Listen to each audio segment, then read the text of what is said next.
नमस्कार, बहुत स्वागत है आपका। देवभूमि समाचार देख रहे हैं आप। मैं हूं आपके साथ शिवम सोनी। उत्तराखंड के बजट सत्र का गैरसैंण में पहला आगाज हो चुका है। आज पहला दिन था और पहले दिन राज्यपाल के अभिभाषण के दौरान विपक्ष ने जमकर हंगामा किया। विपक्षी दल के विधायकों के हंगामे की निंदा करते हुए सत्ता पक्ष ने इसे विधानसभा के आचरण के विरुद्ध करार दिया। रिपोर्ट देखिए। गैरसैंण में एक नई सुबह का आगाज हुआ। सीएम का सूर्य नमस्कार के साथ सियासत का एक नया अध्याय इस सत्र के आगाज के साथ शुरू हुआ।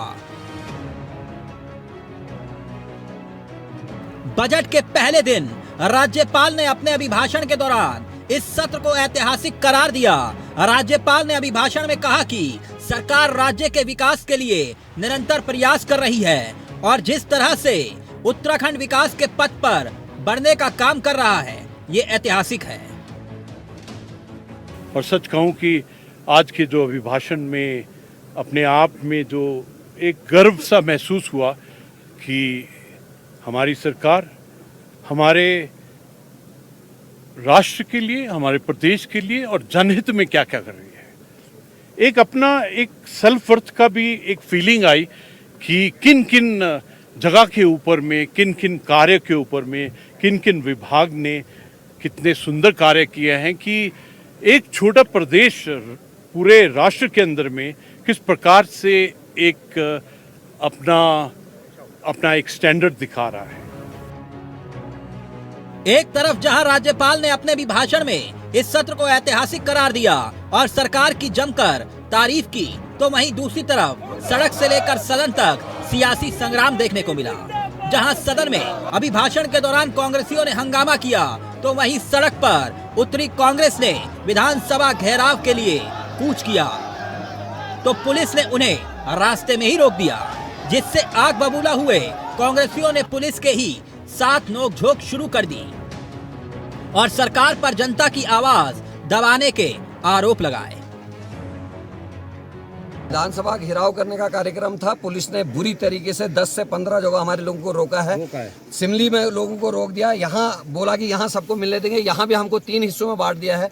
कुछ लोगों को महल चौरी रोक दिया, कुछ लोगों को उससे आगे रोक दिया, कुछ लोग यहाँ पहुंचे। मतलब पुलिस की मदद से सरकार आंदोलन तक नहीं होने देना चाहती। सरकार चाहती है कोई आवाज ही ना उठे। भर्ती घोटाले के खिलाफ कोई कुछ ना बोले, अंकिता के वीआईपी के खिलाफ कोई कुछ ना बोले, किसानों के मुद्दों में कोई ना बोले, गन्ना किसानों के पुराने भुगतान के बारे में बातचीत ना हो, और ना तो माफियाओं के खिलाफ कोई बोल सके। भू माफिया इनके चल रहे हैं, इनके खनन माफिया चल रहे हैं। इन सारे विषयों को हम उठाना चाहते हैं। अब विपक्ष ने वार किया था तो पलटवार आना ही था। लिहाजा सीएम धामी ने मोर्चा संभालते हुए विपक्ष के हमलों पर पलटवार कर दिया और हंगामे को विकास विरोधी करार दिया। परंपरा नहीं है और राज्यपाल का अभिभाषण पूरे प्रदेश का अभिभाषण होता है। उनके पास कोई मुद्दे नहीं है, कोई ठोस मुद्दे नहीं है। जब सवाल जवाब होंगे, जब सदन के अंदर चर्चा होगी, तो सभी विषयों पर सरकार की बात आएगी।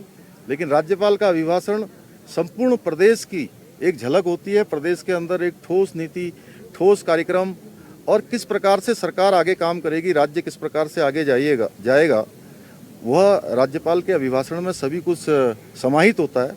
इसलिए ये स्वस्थ परंपरा नहीं है और उत्तराखंड राज्य में सबको मिलकर हम सबको आगे बढ़ना है और उसमें सभी का सहयोग चाहिए। निश्चित रूप से इस अभिभाषण से किस प्रकार से राज्य सरकार ने काम किया है और किस प्रकार से राज्य सरकार आगे प्रदेश को ले जाना चाहती है, वह विजन उसमें हम सबको दिखाई पड़ता है।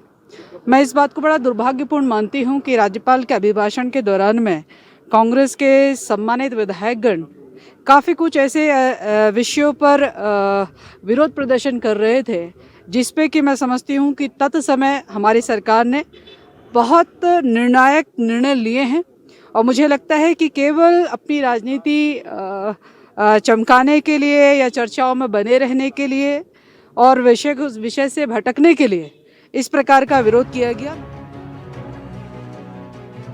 बहरहाल गैरसैंण बजट सत्र का आगाज हो चुका है, जो 18 मार्च तक चलेगा और 15 मार्च को बजट पेश किया जाएगा।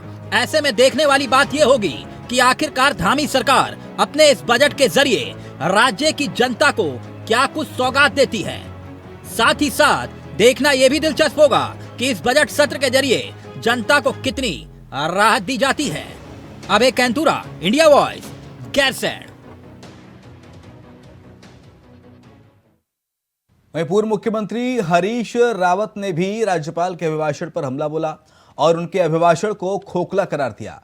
जितने खोखले सरकार के विकास वाले दावे हैं, पूर्व मुख्यमंत्री ने कहा कि जनता की परेशानियों को सदन के भीतर नेता प्रतिपक्ष यशपाल आर्य और पूर्व नेता प्रीतम सिंह की अगुवाई में उठा रहे हैं और सड़क पर प्रदेश अध्यक्ष करण माहरा के नेतृत्व में कांग्रेस सरकार के खिलाफ हल्ला बोल रही है। महोदय का अभिभाषण उतना ही खोखला था जितना खोखला पिछली बार का धामी सरकार का बजट था और इस बार भी उसी तरीके के खोखले बजट से ज़्यादा जनता को कुछ नहीं मिलने जा रहा है। कांग्रेस ने इन दोनों मुद्दों पर, जनता के सवालों पर, विधानसभा में यशपाल आर्य और प्रीतम सिंह के नेतृत्व में और सड़क पर करण मेहरा और गणेश गुर्जर जी के नेतृत्व में जबरदस्त आवाज़ उठाई। हजारों कांग्रेस कार्यकर्ता, बल्कि स्वयं एसडीएम ने कहा कि 4000 से ज़्यादा लोग गिरफ्तार कर जनता के सवालों को उठाया। विधानसभा के बजट सत्र को लेकर कांग्रेस के तमाम नेता विधानसभा के भीतर सरकार का घेराव कर रहे थे, तो वहीं सड़क पर कांग्रेस संगठन सरकार के खिलाफ मोर्चा खोले हुए है। कांग्रेस के प्रदेश प्रवक्ता ने सरकार पर तंज कसते हुए कहा कि अल्पकाल के सत्र में सरकार गैरसैंण विकास का केंद्र बताकर लोगों को गुमराह करने का काम कर रही है। सरकार का ट्रैक रिकॉर्ड देख करके तो नहीं लगता है कि बजट सत्र को सरकार गंभीरता से लेगी और विपक्ष के विधायकों को सवाल उठाने का पूरा मौका देगी या विपक्ष के विधायकों को धैर्य के साथ सुनेगी और राज्य के जो ज्वलंत मुद्दे हैं उस पर सरकार कोई एक्शन लेगी।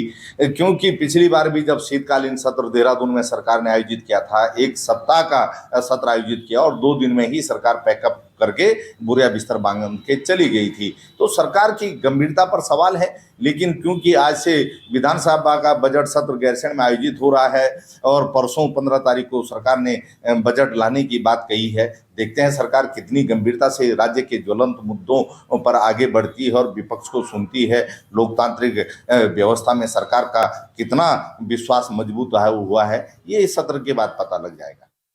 इधर विधानसभा सत्र के दौरान दिवाली खाल में कांग्रेस ने प्रदर्शन कर विरोध जताया। इस दौरान विधायक अरविंद पांडे को कांग्रेस के विरोध का सामना करना पड़ा। सत्र के पहले दिन कांग्रेस की तरफ से 9 सूत्री मांगों को लेकर विधानसभा घेराव का कार्यक्रम था। इसको लेकर कांग्रेस की तरफ से विधानसभा कूच किया जा रहा था, तभी रास्ते में कांग्रेसियों को बीजेपी विधायक अरविंद पांडे की गाड़ी विधानसभा की ओर जाती नजर आई। फिर क्या था, कांग्रेसी कार्यकर्ताओं ने उनकी गाड़ी के आगे प्रदर्शन शुरू कर दिया और जमकर नारेबाजी करते हुए गो बैक के नारे लगाए।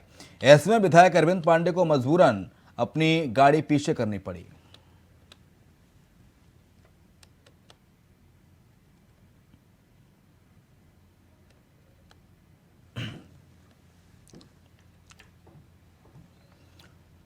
इधर बजट सत्र के पहले दिन राज्यपाल के अभिभाषण पर विपक्ष की तरफ से किए गए हंगामे को लेकर राजनीति तेज हो गई है। राज्यपाल के अभिभाषण पर जहां सत्ता पक्ष के विधायकों में धामी सरकार के बजट की तारीफ की गई, वहीं विपक्ष के विधायकों ने राज्यपाल के अभिभाषण को सरकार का पुलिंदा बताते हुए जनता के साथ एक बार फिर छलावा करने की बात कही है।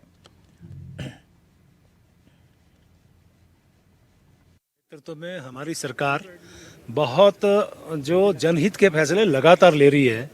आपने देखा होगा कि मैं बहुत लंबी चौड़ी बात नहीं कर रहा हूँ, मुख्य बिंदु पे ला रहा हूँ कि जहां नकल अध्यादेश पे जो कड़ा कानून पूरे देश के अंदर पहला ऐसा राज्य है जहां लागू किया गया माननीय मुख्यमंत्री जी के इस कैबिनेट के द्वारा, और उसके बाद महिला आरक्षण जो बहुत समय से लंबित था या मांग चली आ रही थी, उस पर भी इसी सरकार ने यानी धामी सरकार ने निर्णय लिया। मैं समझता हूं कि पूरे प्रदेश भर में आज तमाम लोग, चाहे महिलाएं हों या युवा हों, माननीय मुख्यमंत्री जी का आभार व्यक्त कर रहे हैं। आज उसी कड़ी में एक कदम और बढ़ के जो हमारे आंदोलनकारी हैं, जो लगातार एक क्षैतिज आरक्षण 10% की मांग कर रहे थे, उस पर भी आज निर्णय हुआ है। देखिए, जो राज्यपाल का अभिभाषण है वो निश्चित रूप से सरकार का आईना है और मैं समझता हूं कि बारीक से बारीक चीज़ को, जो सरबराह की जो आवश्यकता है उन पे बड़ा उन्होंने नज़र डाली है और अभिभाषण से पता चलता है कि सरकार कितनी गंभीर है समस्याओं के प्रति। मजदूर हो, छात्र हो या समाज कल्याण से जुड़े व्यक्ति हो, सबके बारे में, सबके कल्याण के बारे में इस अभिभाषण में रखा गया है। देखिए, विपक्ष का काम ही इसी तरह से रह गया है। ये सिर्फ हल्ला करने के लिए रह गए हैं। इनको तो इस समय सरकार का समर्थन करना चाहिए कि जिस तरह से हमारा आज अभिभाषण हुआ माननीय राज्यपाल महोदय का, तो इन्होंने उसमें सरकार की पीठ थपथपानी चाहिए। जिस तरह से उसमें सारे हम लोगों के जो बजट में रखा गया है, चाहे कृषि हो, चाहे महिलाओं के लिए हो, और आज मैं माननीय मुख्यमंत्री जी का बहुत बहुत आभार प्रकट करूंगी कि उन्होंने विधायक निधि 5 करोड़ कर दी है, और उसमें महिलाओं के जो मंगल दल हैं उनको भी 40 लाख रुपया निधि देने की बात कही है। मैं बहुत बहुत आभार प्रकट करूंगी। माननीय मुख्यमंत्री जी का बहुत बहुत धन्यवाद, क्योंकि विधायक निधि जो हमारे क्षेत्र हैं, छोटे छोटे कामों के लिए जो है बहुत ज़्यादा दिक्कतें होती हैं, तो निश्चित तौर पर इससे विकास कार्य और तेज़ गति से होंगे। मैं समझता हूं कि ये बहुत अच्छा निर्णय सरकार का रहा। विधायक निधि बढ़ने से विधायकों को क्षेत्र में जो बहुत सारी समस्याएं हैं, कई मामलों में सरकारी विभाग धन नहीं दे पाते हैं और वो समस्याएं लंबित रहती हैं, तो उसको सुना है कि 5 लाख कर दिया है। उसके लिए मुख्यमंत्री जी का आभार है, धन्यवाद है, और उसका उपयोग विधायक अपने क्षेत्रों के विकास के लिए करेंगे। विधायक निधि बढ़ने जो संकल्प का नाम दे रहे हैं, ये दस्तावेज है सरकार का, और उस दस्तावेज में जो आज के समसामयिक विषय हैं, जो आज के प्रमुख ज्वलंत प्रश्न हैं, सुलगते हुए सवाल, उनका कहीं निदान नहीं दिखाई दे रहा है। आज नौजवान आज भी अपने को अगासा महसूस कर रहा है। बेरोजगारी के नाम पर, रोजगार के नाम पर कहीं जिक्र नहीं है। जो लोग न्याय की उम्मीद कर रहे थे उनको लाठीबाजी जारी है। कानून व्यवस्था पूरी तरह खत्म हो चुकी है, ध्वस्त हो चुकी है, और अंकिता हत्याकांड में जो मुख्य आरोपी हैं वो सब आज भी खुली हवा में घूम रहे हैं। दूसरी तरफ जो आपदा से पूरा प्रदेश प्रभावित है, ताज़ा उदाहरण जोशीमठ, क्या हालात हैं। खुले आसमान के नीचे रह रहे हैं, ज़मीनें सब दरारें आ चुकी हैं, भवन सब टूटने जा रहे हैं, कोई मुआवजा नहीं, कोई उनकी इमदाद नहीं, कोई पुनर्वास की नीति नहीं। तो ये तमाम विषय हैं। देखिए, मैं पूरे कैबिनेट का और माननीय मुख्यमंत्री जी का धन्यवाद करना चाहता हूं। और ये विधायक निधि जो 5 करोड़ रुपए हुई है, कहीं ना कहीं जो हम लोग क्षेत्र भ्रमण करते हैं, कई बार हमको समस्याएं आती हैं क्योंकि सीमित पैसा होता है। तो अब 5 करोड़ रुपए हुआ है, तो कई ऐसे मामले हैं जहाँ पर तत्काल हम लोग जो है डिसीजन लेकर उसका निराकरण कर सकते हैं। इसके लिए सरकार का धन्यवाद। एक छोटा सा ब्रेक ले रहे हैं, फौरन लौटेंगे। तो ब्रेक के बाद आपका स्वागत है। बढ़ते खबरों की ओर। भराड़ीसैंण में बजट सत्र को लेकर कैबिनेट मंत्री चंदन राम दास से खास बातचीत की हमारे सहयोगी अभय कैतुरा ने।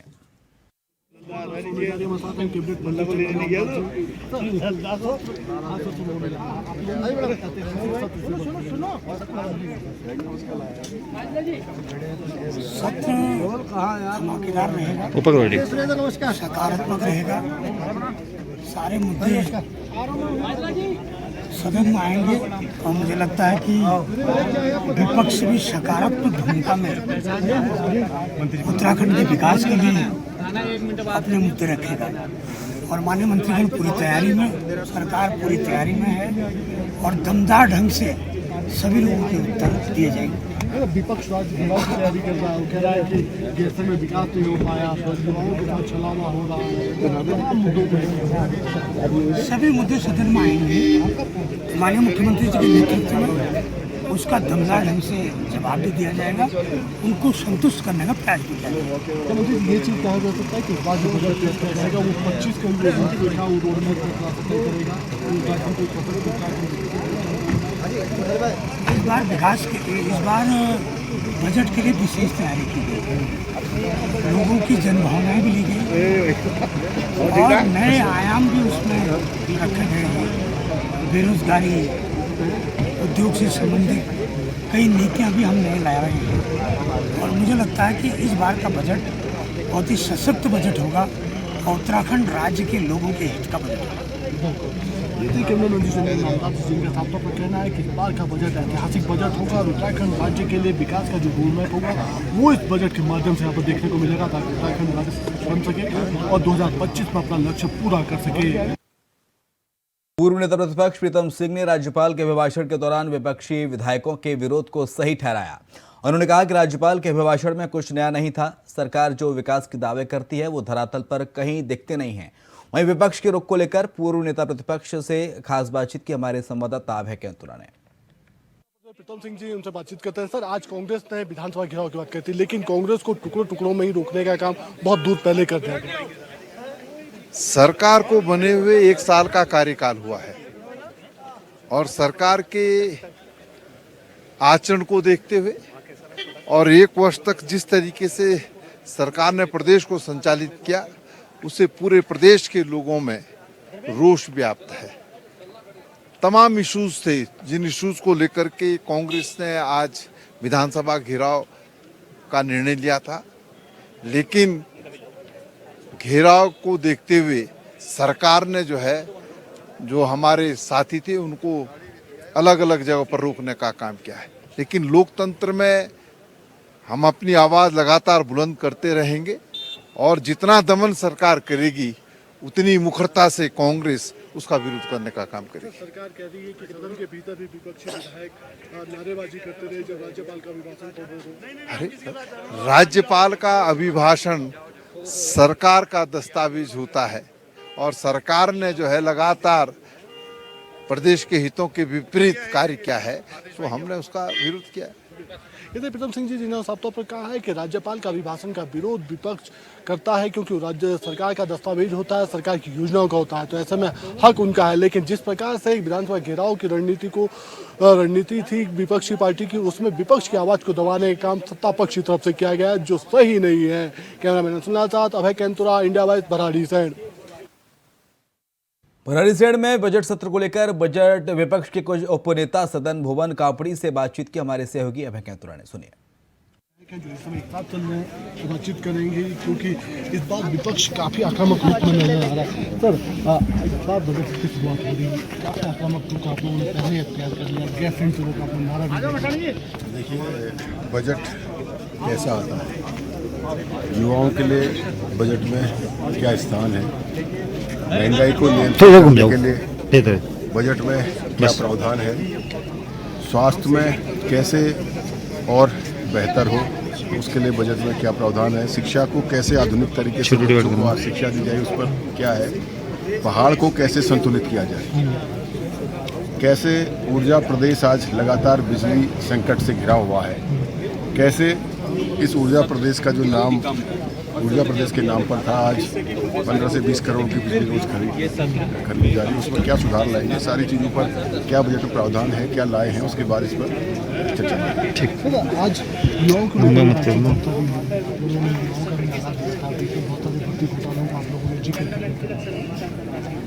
देखिए, UKSSC के भर्ती घोटाले का जिक्र किया, उसके बाद UKPSC के भर्ती घोटाले की बात भी हमने विधानसभा में रखी, लेकिन सरकार कहीं नहीं चली।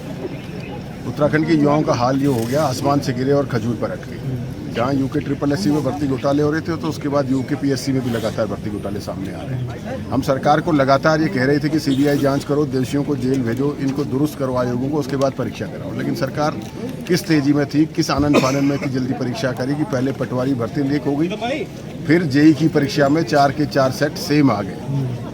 और ये कहना चाहता हूँ कि नकल विरोधी कानून जिसका ढिढोरा पीट रहे हैं जगह जगह जाके भारतीय जनता पार्टी के लोग, उस नकल विरोधी कानून का एक ही मुकदमा लिखा गया, वो भी एक युवा जो नकल को खोलने की बात कर रहा है। क्या ये मात्र एक दिखावा कर रहे हैं? नहीं, ये नकल विरोधी कानून लाए हैं नकल को दबाने के लिए, नकल माफियाओं के सहयोग के लिए, जो ये कहते हैं कि अफवाह पर मुकदमा लिखा जाएगा। आप देखिए, चारों सेट सेम आए, अभी तक नकल विरोधी कानून के तहत किसी पे मुकदमा नहीं लिखा गया। JEE की परीक्षा में पटवारी परीक्षा लीक हुई, किसी पे नकल विरोधी कानून के तहत मुकदमा नहीं लिखा गया। लेकिन एक छात्र जो आवाज़ उठा रहा था, उसे डराने के लिए, दबाने के लिए, छात्रों को दबाने के लिए नकल विरोधी कानून का दुरुपयोग कर तो साफ पता चल रहा है कि नकल विरोधी कानून नकल माफियाओं को संरक्षण देने के लिए लाया। सर एक मिनट, अभी थे जो कहा है कि विपक्ष की आवाज़ को दबाने का काम यहाँ पर हो रहा है, लेकिन विपक्ष ऐसा होने नहीं देगा। इस बजट सत्र में भी यही चीज़ विपक्ष की तरफ से उठाने का काम किया जाएगा, सरकार को जागरूक करने का काम किया जाएगा। पूर्व मुख्यमंत्री और महाराष्ट्र के पूर्व राज्यपाल भगत सिंह कोश्यारी अपने गृह क्षेत्र नाचनी पहुंचे तो लोगों ने उनका स्वागत गाजे बाजे के साथ किया। भगत सिंह कोश्यारी ने कहा कि जब कोई व्यक्ति ग्राम प्रधान, क्षेत्र पंचायत सदस्य, जिला पंचायत सदस्य, विधायक या सांसद बनता है तो उसका क्षेत्र की जनता स्वागत करती है, किंतु यहाँ पहली बार देखने को मिल रहा है कि जब मैं अपने पद को छोड़कर अपने क्षेत्र में, अपने घर में आ रहा हूं तो लोग मेरा स्वागत कर रहे हैं।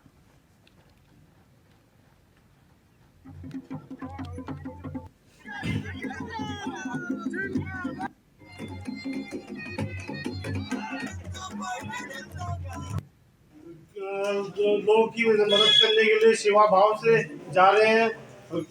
उनका एक नया थीम है कि कैसे आत्मनिर्भर भारत अभियान के तहत हर क्षेत्र में जाकर लोगों को उसकी जानकारी देना, उनको प्रोत्साहित करना, ये सब चीजें इस उम्र में कर रहे हैं। महाराष्ट्र जैसे राज्यपाल का उन्होंने पद स्वीकार यहाँ पर आप सब लोग की सेवा करने के लिए आए हैं। पल्ला जवाहर मंडल वालों को तो आप जैसे कह रहे हैं कि यहाँ क्षेत्र, यहाँ से भी मैं महाराष्ट्र से आया हूँ। आप जानते हैं कि महाराष्ट्र की महिलाएं, उनके जो महिला के समूह है, स्वयं सहायता समूह है, इतना काम कर रहे हैं कि विदेश के लोग भी आकर के उन महिलाओं को काम की तारीफ करते हैं। और मुझे लगता है हमारे यहाँ भी बहुत से लोग ऐसे जो बहुत अच्छा काम कर रहे हैं, अनेक लोग अच्छा काम कर रहे हैं। अब इसलिए हम लोग ये सोच के चले, सरकार इतने अच्छा काम कर रही है, आपके लिए योजना ला रही है, सब कुछ कर रही है, हम उन्हीं का ठीक से उपयोग करें। हम करते क्या है, सड़क बनाने को दो तो सड़क का अच्छी सड़क बनती नहीं है। नहर, मैं महाराष्ट्र से आया हूँ। देवभूमि समाचार में इतना ही। खबरें लगातार जारी हैं, देखते रहिए इंडिया वॉइस।